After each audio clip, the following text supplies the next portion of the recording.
Welcome to BNEWS Weekly. I'm Phil Gallagher, along with BNEWS Director Rich Hosford, BNEWS reporter Robert Paris, Maddie Shipka with news and weather,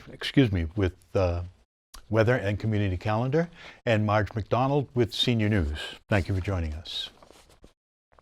The town of Burlington is looking to try out a new public transportation system using Uber, Lyft, and taxis in combination. For 3 years, town officials have been working on a solution to the B-Line's deteriorating ridership and efficiency.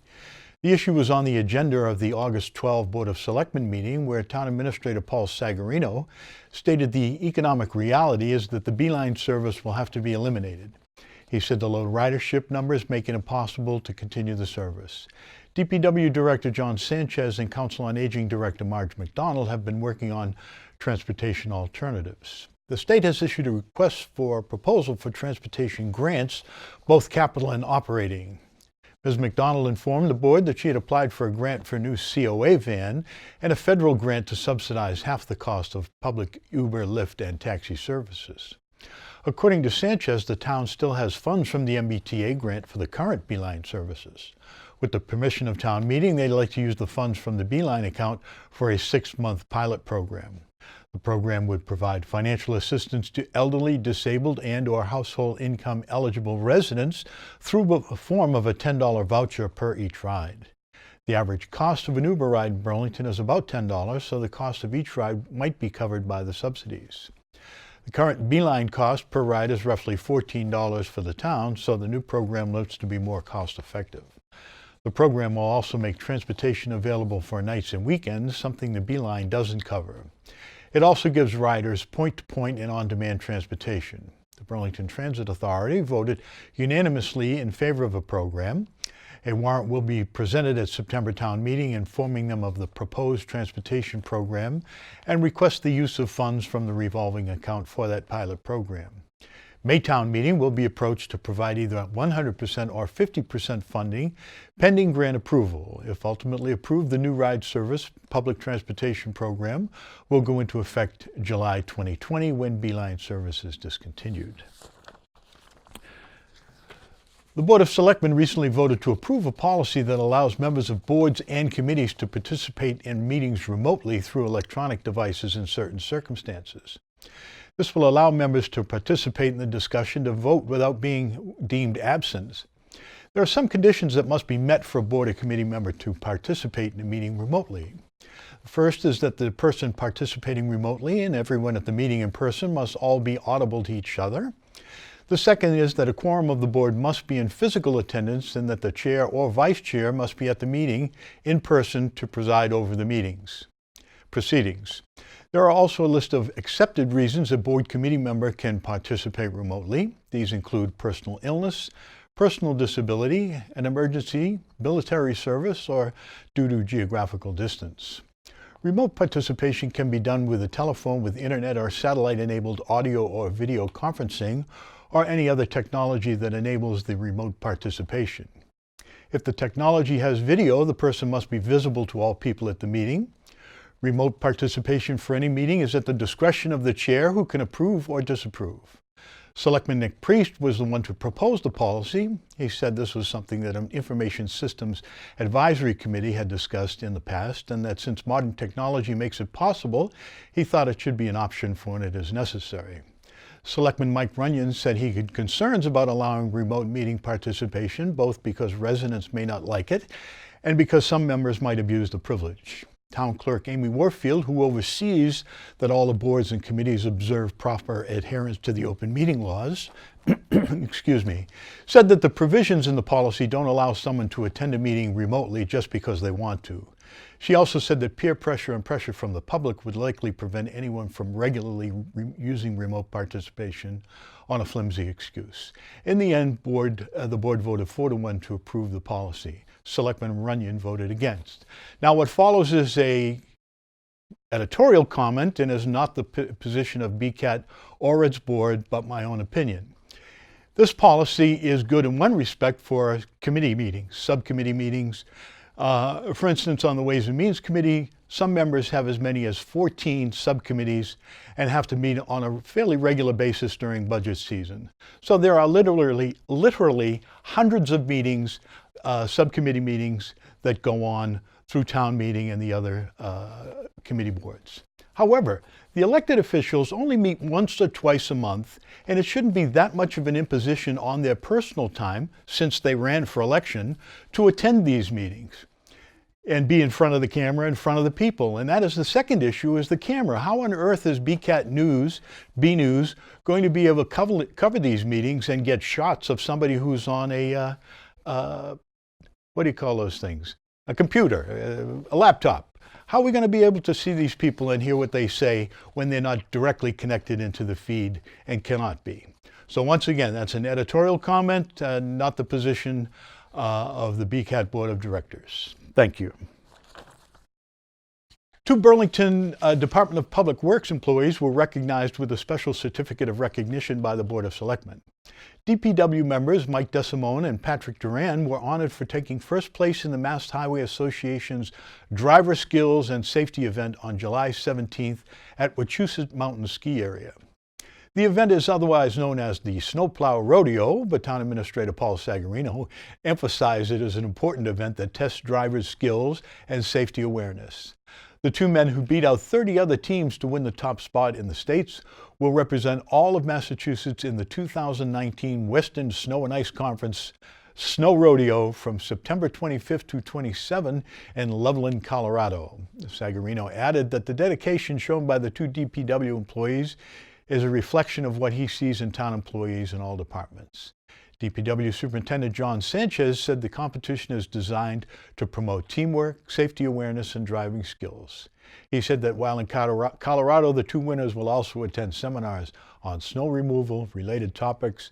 Members of the Board of Selectmen praised the two DPW drivers on their performance in the competition. We have comments from Nick Priest. In a word, guys, awesome. Awesome that you went and did it. Awesome that you came in first place. Awesome that you're going to Colorado to represent the state. Awesome that you guys are skilled and provide those skills to this community. We're fortunate, like Paul said, like we always say, we are very fortunate to have very skilled and talented people working for the town of Burlington. And this shows it. We joke, we call it, the snowplow rodeo, but there's nothing but real hard skill here that you gentlemen have. And, I think I speak for all of us and the residents of Burlington when I say that we're lucky to have you. So congratulations and do us proud, Colorado. Burlington's longtime treasurer tax collector, Brian Curtin, who was reelected on the same day voters passed a ballot question changing how that position will be filled, has submitted the date he will walk out of Town Hall a retired man. Brian will be 70 at that time. As previously reported, on April 6th, Burlington residents voted to approve a ballot measure making the treasurer tax collector position appointed rather than elected. However, residents also reelected the current occupant of the office, who was on the ballot for another 3-year term. Curtin had actually announced his retirement in 2018 and was initially planning on not running this year.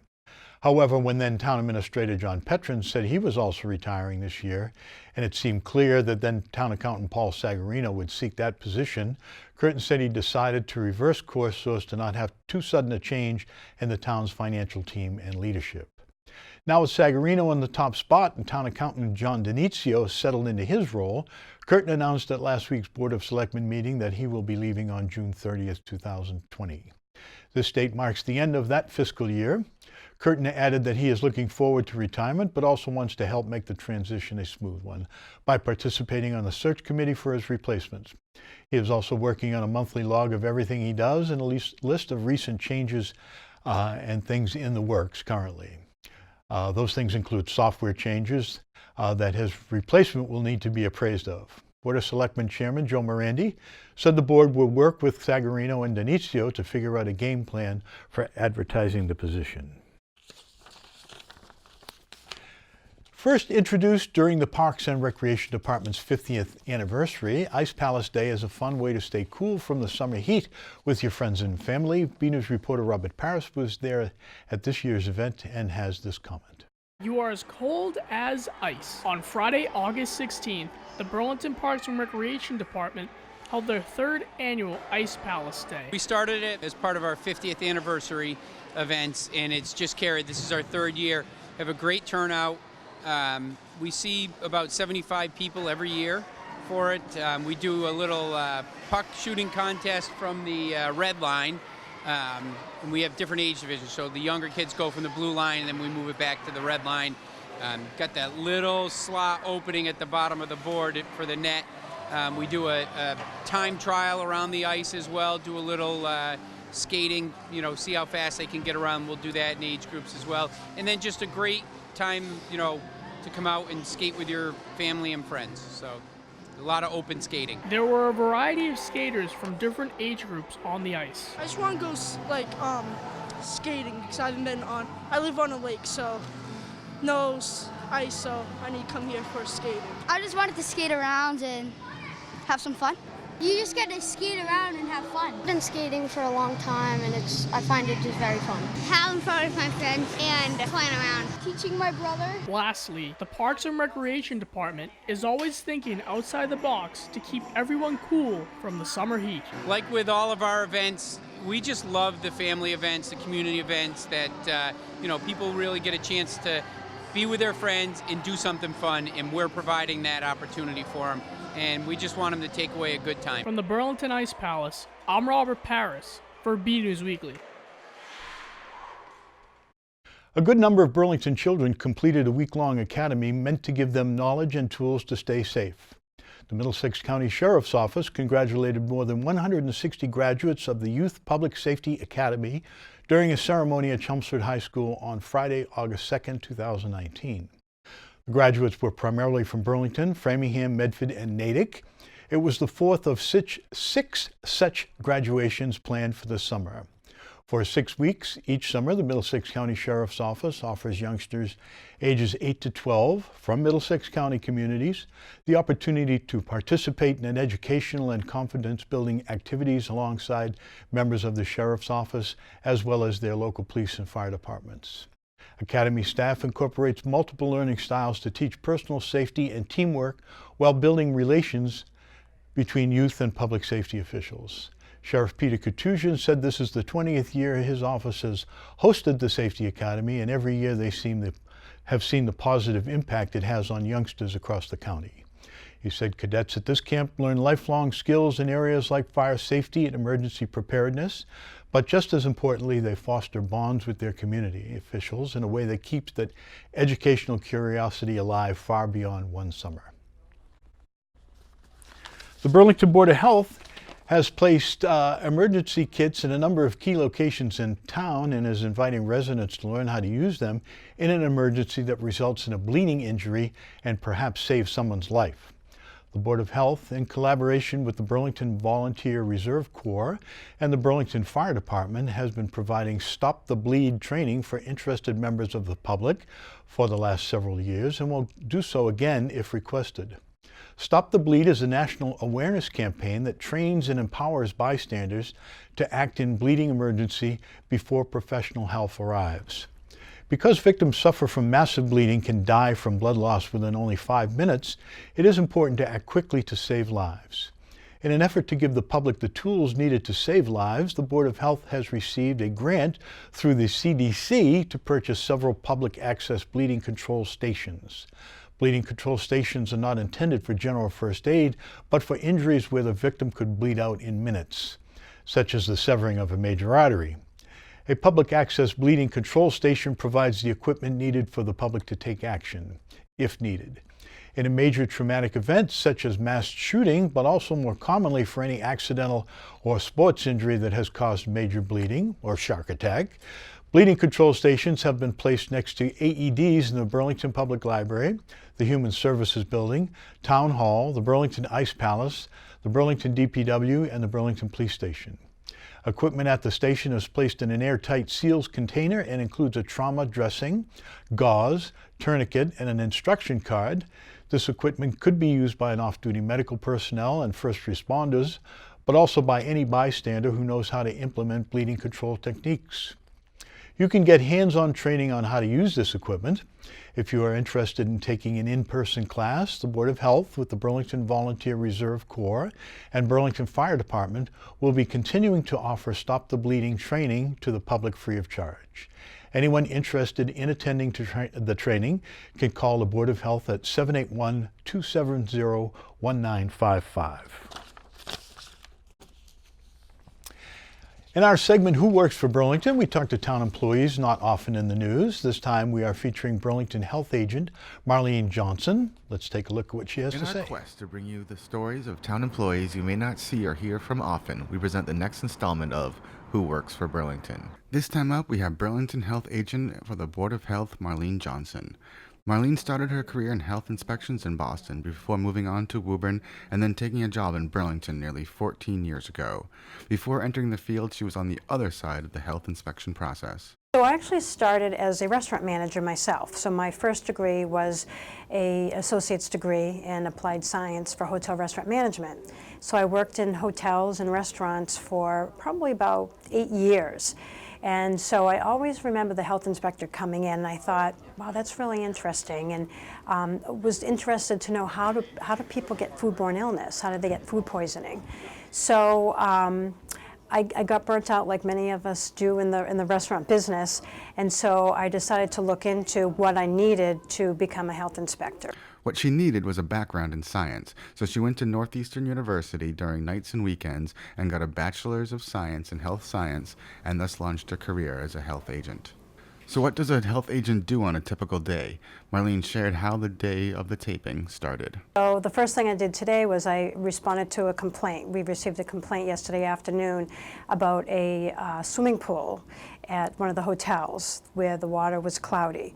So not only do I oversee the food program, but I also oversee the swimming pool program, which is the commercial pools. So those will be the indoor and outdoor pools that are in hotels, swim schools, clubs, apartment complexes, condo complexes. So we have state regulations that we have to enforce, and we do inspections twice a year. After diagnosing the problem with the pool, which was temporarily closed until the issue was resolved, Marlene went out on 3 restaurant inspections, and in the course of that work walked past another health issue by chance.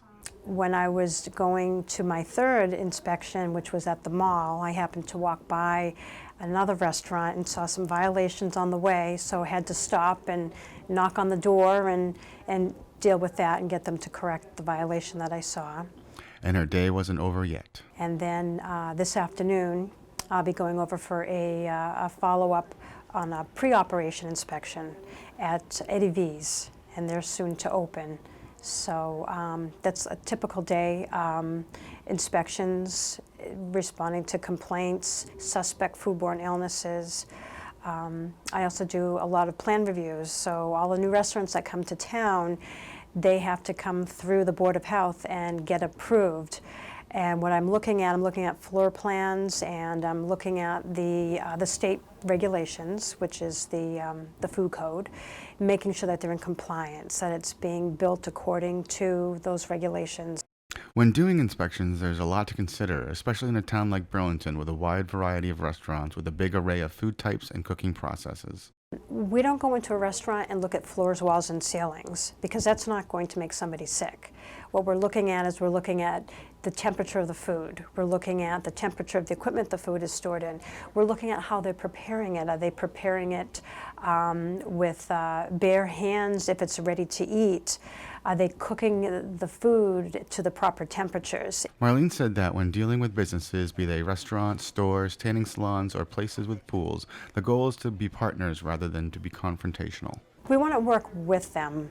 We ultimately have the same goal. Their goal is to provide great food so people come back. And we want to make sure that they prepare great food, nobody's going to get sick, and that people come back. So we do work with them. They're not afraid to see us come in. And a lot of times they like us to come in because we can go through, and if there are any issues or any problems, it's kind of an education process for them. And so they appreciate us coming in. Finally, Marlene said she enjoys working in Burlington. I like being in Burlington. I like the other departments. We work really well with all the other departments. We work with the Selectman's office, we work with the building department and conservation planning, and everybody gets along really well. It's great to be able to pick up the phone or shoot an email to somebody and you get a quick response, and everybody's respectful of one another. I enjoy the staff that I work with here. We have a very professional staff, and I enjoy coming into work. It's one of those jobs where, you know, you can't wait to come into work. Now you know who works for Burlington. We'll be back soon with another edition, so stay tuned. One of Burlington's community service organizations is working to ensure all people in Burlington have enough food on the table. The Rotary Club of Burlington took a trip to the Greater Boston Food Bank on August 13th to pick up food for the Burlington People Helping People Food Pantry. According to People Helping People, the pantry is available to any Burlington residents who meet certain financial qualifications to be eligible for assistance. The pantry is set up to provide a grocery store experience, and clients are paired with a volunteer to bring them through the pantry and assist them in selecting food with a certain number of items allowed per category.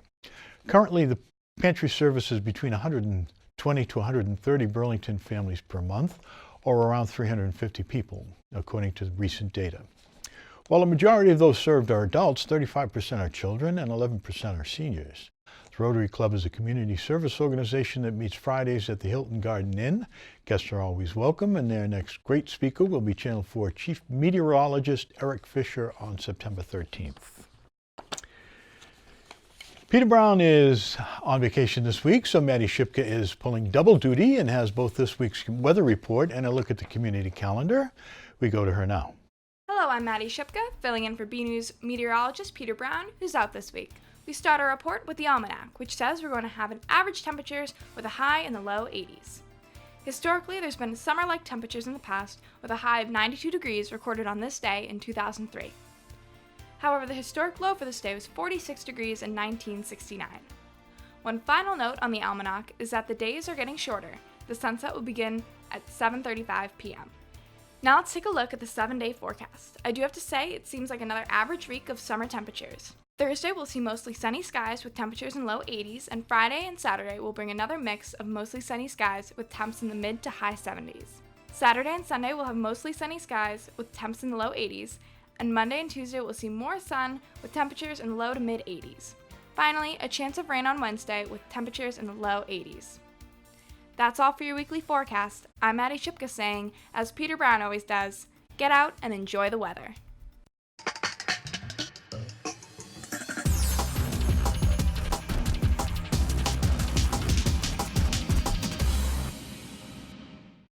I'm Maddie Shipka, and this is your community calendar. Enjoy a fun-filled evening with your dog. On Monday, August 26th at 6 p.m., LL Bean in Burlington will be having an event called Outdoor Adventures with Your Dog. Learn about tips, tricks, and gear that will help better prepare you to get out on the trails with your four-legged friend. Everyone is welcome. The event is free, but pre-registration is required.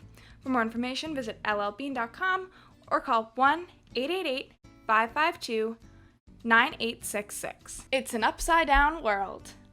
On Monday, August 26th at 7 p.m., King's Bowling on 3rd Avenue will be having a Stranger Things trivia night. Everyone is welcome. For more information, visit www.kings-de.com/Burlington or call 781-238-4400. Come and donate your blood to people in need. On Friday, August 30th from 10 a.m. to 3 p.m., CrossFit Exclamation in Burlington will be having an American Red Cross blood drive. Everyone is welcome to donate blood. For more information, call 1-800-733-2767 or visit redcrossblood.org. I'm Maddie Shipka, and this has been your Community Calendar. One place where there is always a lot happening is the Senior Center. We go now to Council on Aging Director Marge McDonald for the latest senior news. Hello. We are at the end of the month, but we still have a few activities happening. You can get your blood pressure taken by appointment on Wednesday the 28th at the Senior Center. Just call the COA office at 781-270-1950 to make an appointment. We also have the movie Funny Face with Audrey Hepburn and Fred Astaire for our movie Wednesday night at 4 p.m. Cost is $3 and includes pizza. You must sign up ahead of time. On Monday the 26th, we have casual karaoke, which is really a misnomer. It's really a sing-along. It starts at 1, and Sue Magliosi, who runs it, also always has great snacks. The walking group changes its hours for the fall back to 9 to 10 a.m. There's a great group of people who walk, and you can walk at your own pace for 1 lap or 10, whatever you are able to do. The track is soft and ideal for anyone to walk on, especially if you have creaks in your body, which is probably all of us. Our 55-plus job seekers networking group starts up again on Tuesday, September 10th at 9 a.m. The topics for September are self-assessment and transferable skills on September 10th, and we'll cover developing a resume on September 24th. I'm also excited to be bringing back the Chronic Disease Self-Management Workshop. This 6-week workshop lets us help you live life more fully while dealing with chronic health conditions, including, but not limited to, heart disease, arthritis, asthma, bronchitis, diabetes, depression, and emphysema. This highly interactive workshop and the mutual support will help you build confidence, enabling you to manage your own health. I have seen some amazing transformations over the years of people who have taken this workshop. You do need to commit to the 6 weeks, but you will find it well worth the time spent. Our painting group is small but mighty and super friendly. We have been fortunate enough to have been able to secure Zoe Yin, a very talented artist, to teach the class on September 9th. This class will be free, and she will supply all needed materials and supplies. If you are interested in painting, I hope you will join us. We are looking for a new trip coordinator. Ellie O'Connell has been running the trips in Burlington for seniors for many years and is ready for a break. If you think you might like to run the trips, please let Ellie or myself know. That's all for now. I'm Marge McDonald, and I hope to see you at the Senior Center. Another week, another photo to highlight. This week's photo is of nature in Burlington. It was sent in by Jen Hickey and shows a common grackle at Wildwood Park. Grackles are distinct due to their feather coloring. Their feathers appear black with purple, green, or blue iridescence on the head, throat, and wings. These birds forage on the ground in shallow water or in shrubs and sometimes steal food from other birds. They are omnivorous, eating insects, minnows, frogs, eggs, berries, seeds, grain, and even small birds and mice. Thanks for the photo, Jen. We'd like to see your photos. They could be of something you see around town, the weather outside your door, or family members and pets. Please send your email to bcattv.org. Attention, photo of the week. Okay, that's it from the news desk here at BNEWS Weekly. By the way, don't forget to sign up for the BCAT BNews newsletter that comes out daily and edited by and compiled by our news director, Rich Hosford. It is the most comprehensive news you can get in Burlington on a daily basis. Thank you for joining us. I'm Phil Gallagher, along with Rich Hosford, Robert Paris, Maddie Shipka, and Marge McDonald. Thank you for joining us.